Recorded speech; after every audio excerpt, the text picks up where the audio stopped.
So இன்றைக்கி பார்க்குற design வந்து ஃபுல்லாக ஒயிட் கிறிஸ்டல்ஸில் நம்ம பண்ணியிருக்கோம். ஒயிட் குந்தனும் கிறிஸ்டல்ஸும் யூஸ் பண்ணியிருக்கோம். ஸோ இது ஒரு காப்பர் பீட்ஸ் யூஸ் பண்ண ஒர்க் இது. ஸோ ஸ்லீவில் பார்த்தீங்கன்னா ஒரு லைன் வந்து ஃப்ளவர் டிசைனில் வச்சுருக்கோம். நெக்ஸ்ட்டு நெக்கில் ஒர்க் பண்ண டிசைன் வச்சுருக்கோம். நெக்ஸ்ட்டு பேபி லென்த்தில் நெக்ஸ்ட் லீஃப் லைன் ஒர்க் பண்ணியிருக்கோம். ஸோ இடையில வந்து கிறிஸ்டல்ஸும் ஆட் பண்ணியிருக்கோம்.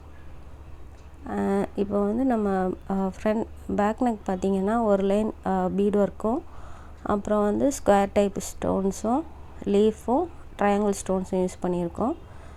அதுவும் இல்லாமல் நம்ம 4mm பீட்ஸும் 3mm பீட்ஸும் யூஸ் பண்ணியிருக்கோம். ப்ளஸ் அதில் ஒயிட் கலரில் கிறிஸ்டல்ஸும் யூஸ் பண்ணியிருக்கோம்.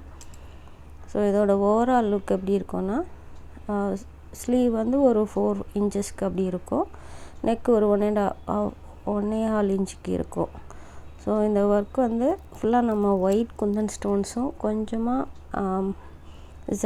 ஜர்தோசியும் டச் பண்ணி இந்த ஒர்க் பண்ணியிருக்கோம். ஸோ இந்த ஒர்க் பண்ணுறதுக்கு 2500 அந்த மாதிரி ஆகும். பிடிச்சிருந்தால் லைக் பண்ணுங்கள். அண்ட் தேங்க்யூ ஃபார் வாட்சிங்.